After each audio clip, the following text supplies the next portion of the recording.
আমাকে রাস্তায় গাড়ির চাপা দিয়ে মেরে ফেলতে চাইছিল, যে অ্যাক্সিডেন্ট করে মারা গেছে, গাড়ি চাপা দিয়ে মেরে ফেলতে চাইছিল একদম হাইকোর্টের সামনে। যে আল্লাহ, তুমি আমাকে দিয়ে আমার রাসূলের জন্য, তোমার জন্য, দিনের জন্য এমন কিছু করাও যেটার দ্বারা আমার মৃত্যু হোক, আমার কোনো সমস্যা নাই।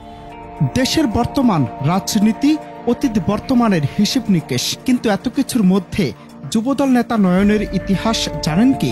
হয়তো শুনেননি। কোনো কিছুর সমালোচনা, ঘটনা আর রটে যাওয়ার মধ্যে তাকে নিয়ে এমন কিছু গল্প আছে যা শুনলে গা শিউরে উঠবে যে কারো।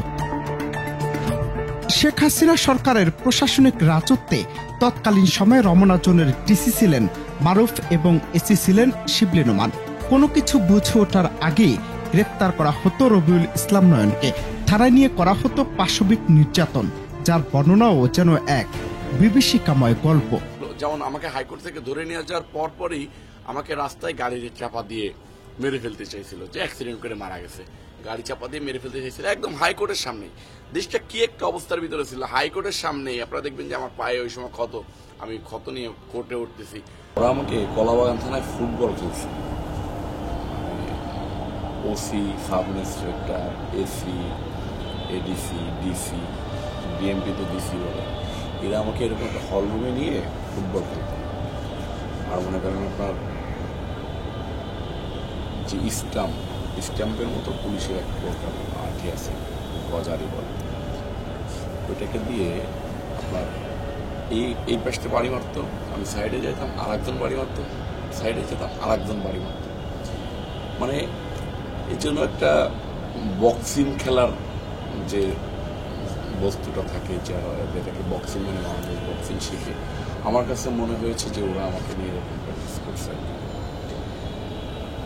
যেমন মনে করেন দুইটা চেয়ার এক জায়গায় রেখে হাতে পায়ে হ্যান্ডকাপ লাগাই পায়ের ভিতরে দিয়ে আপনার ঢুকাই দিচ্ছে, একটা লাঠি ঢুকাই দিচ্ছে, লাঠি ঢুকাই দিয়ে দুইটা চেয়ারের উপরে রেখে দিচ্ছে, পা দুইটা উপরে চলে গেছে, মাথাটা নিচেই চলে গেছে, পায়ে তারা মনে করেন মানে ওই লাঠি দিয়ে একাধারে পায়ের নিচে, আমার যেমন পায়ের নিচে মাংসটা ছিল না।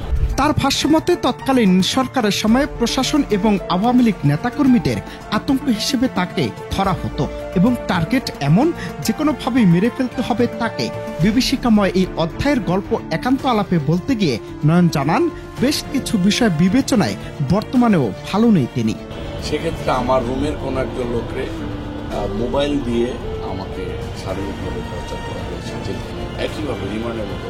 মানে অন্তর্বর্তীকালীন সরকারের আগে যে স্বৈরাচারী সরকার ছিল শেখ হাসিনা, সেই শেখ হাসিনা সরকারের প্রশাসন এবং তাদের নেতাকর্মীদের কেন জানি আমি একটা আতঙ্ক ছিলাম যে আমাকে যে কোনো ওয়েতে মেরে ফেলতে হবে, সেটা জেলখানায় হোক আর জেলখানার বাইরে হোক।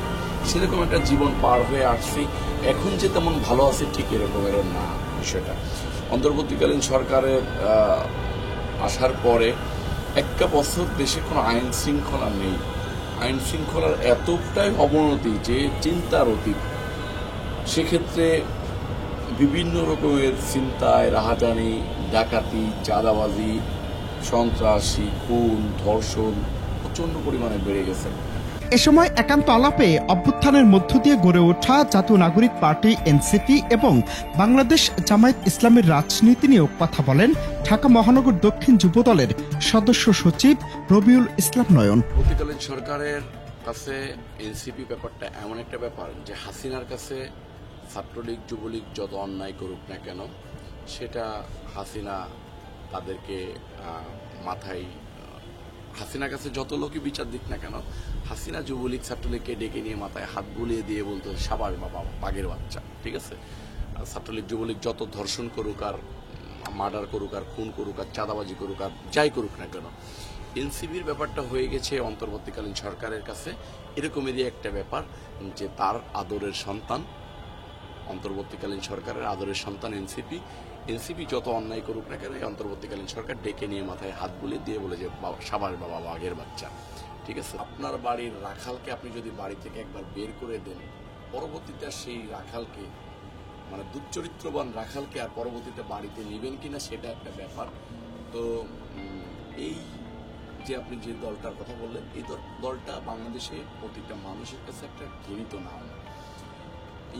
এই দলের মানে নাম দিলেই মানুষ যদি বলেন যে বাংলাদেশের স্বাধীনতা বিরোধী কোন দল, আপনারা সবাই বলবে, এক বাক্যে বলবে জামাত। আপনি যদি বলেন যে স্বাধীনতার সময় মানে আমাদের মা বোনদেরকে ধর্ষণ করছে কারা, আমাদের ভাইদেরকে ডেকে ডেকে নিয়ে হত্যা করছে কারা, একসাথে বলবে রাজাকার। তো যেহেতু রাজাকার আর জামাত একই সুতোই গাথা, একইভাবে গাথা, সেক্ষেত্রে এই দল নিয়ে আমার মন্তব্য নিষ্প্রয়োজন আমি মনে করতেছি। আমি এক কথায় বলছি যে ওরা ছিল মানে অনকাইন্ড বলতে পারেন যে একজন গৃহস্থর বাড়ির রাখাল একটা ছেলে, তাকে ওই রাখালকে দুশ্চরিত্র হওয়ার কারণে বাড়ি থেকে বের করে দিয়েছে। তো সেই রাখালকে আর পরবর্তীতে ওই পরিবারের লোক নেবে কিনা সেটা ওই পাড়া প্রতিবেশী বলতে পারবে। এর আগে 2016 সালে পুলিশ 5 রাউন্ড গুলি করে ঢাকা মেডিকেলে নিহত ভেবে ফেলে রেখে আসে নয়নকে। এরপরই তাকে ঢাকা মহানগর যুবদলের সদস্য সচিব হিসেবে মনোনীত করা হয়। শেখ হাসিনা সরকারকে হঠাৎ নেতৃত্ব দেওয়ার কারণে 19 বার কারাবরণ করেন নয়ন। তার নামে 206টি মামলা দেওয়া হয়েছিল। 2016 সালে মগবাজার মোড় থেকে পুলিশ ধরে নিয়ে 5 রাউন্ড গুলি এবং অমানবিক নির্যাতন করে মৃত ভেবে ঢাকা মেডিকেলে ফেলে রেখেছিল তাকে। যদিও পরে তাকে উদ্ধার করে হাসপাতালে ভর্তি করা হয়। একটু সুস্থ হওয়ার পর পুলিশ আবারও গ্রেফতার করে এবং বিভিন্ন মেয়াদে রিমান্ডে নিয়ে হাত পায়ের নখ উপড়ে ফেলা সহ নানাভাবে অমানবিক শারীরিক মানসিক নির্যাতন করে বলেও জানান তিনি। অনন্ত হাসান মাসুদ, বাংলা টিভি, ঢাকা।